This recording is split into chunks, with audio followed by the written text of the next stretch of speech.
Ruler of Beasts, Chapter 14. Ozma didn't sleep for 40,000 years, but she did sleep for several days, long enough for the lion to sleep off his own exhaustion, after a restorative trip to the kitchens first, wake up again, and then eat his way through an impressive quantity of the palace's stores. Finally, Gilia told him the queen was awake and receiving visitors.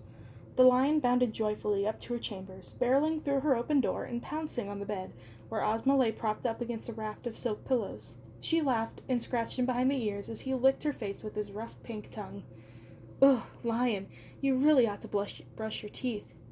"Sorry," the lion apologized, backing away and settling down on the foot of her bed. "How are you feeling?" "Like a wrung-out washcloth," the queen admitted. Her skin was pale, and there was dark hollows under her green eyes, but she was smiling, and she managed to look almost perky despite her evident exhaustion.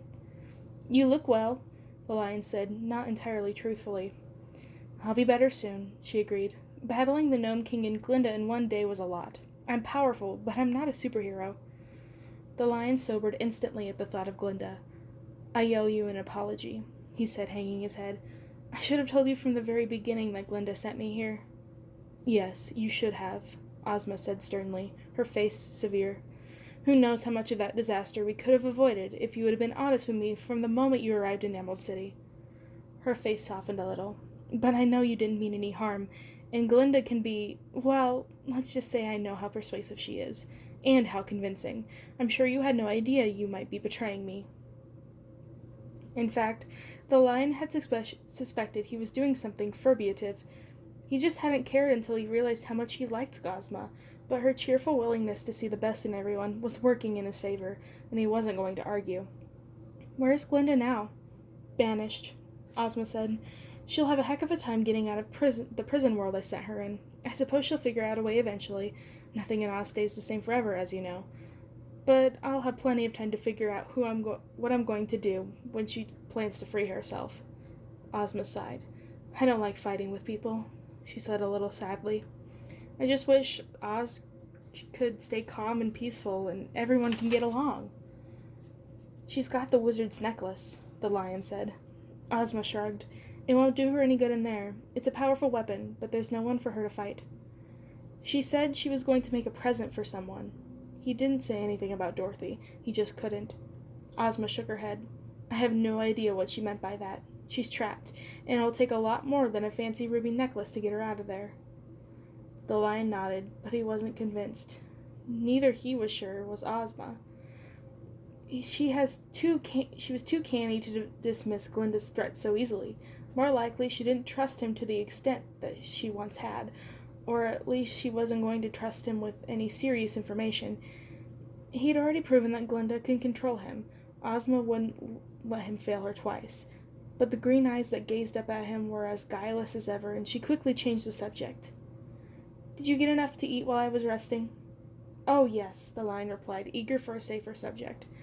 He'd had enough of politics. Let Ozma worry about Glinda's sinister plans. He suddenly remembered that he had a forest of his own to rule. "I suppose I should return to the Forest of the Beasts," he said, hoping Ozma would protest, but she didn't. "I think that's a good idea." "I don't want to overstay my welcome." "No," Ozma agreed, batting her eyelashes at him to soften the harshness of her reply. His heart sank a little. Thanks to Glinda, his cushy stay at the palace was over. It had been good while it lasted. Ozma gave him a kiss on the forehead, and he allowed himself one last wistful glance around her chambers. He could have stayed there like a prince if he'd played his cards better, but at least he was returning to being a king.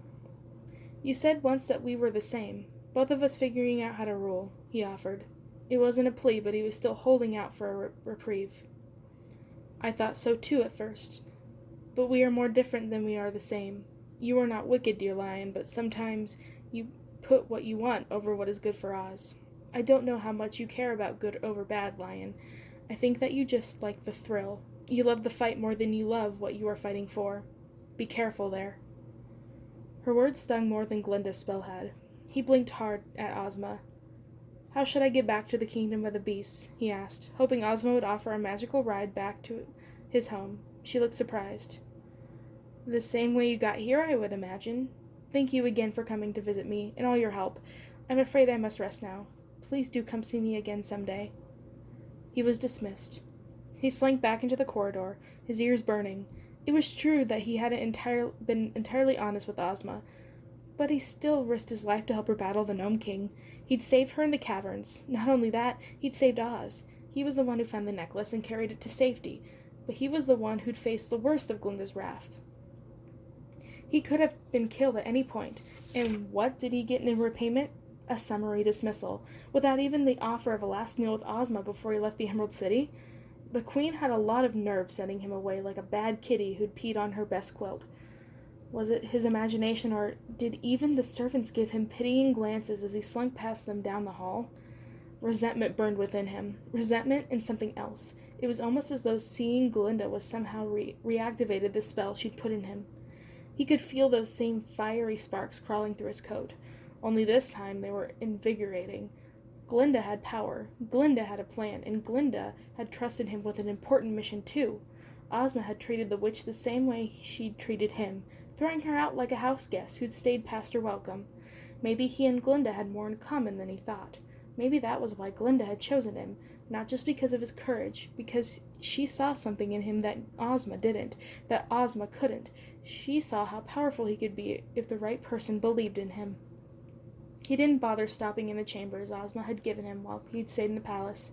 He didn't say goodbye to anyone else or acknowledge any of the servants' greetings as he passed them. He kept his head down on the way out of the palace, seeing as his ire grew.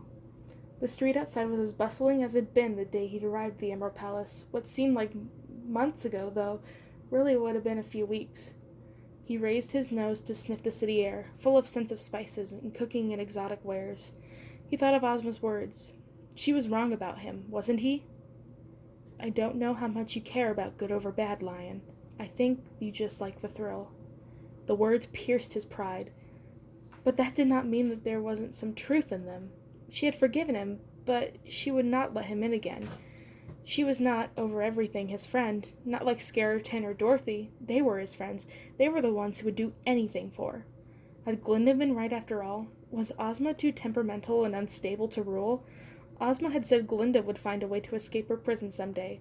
Maybe it would be soon. He'd find his way back to the Emerald Palace somehow, and next time he wouldn't be sent home quite so easily.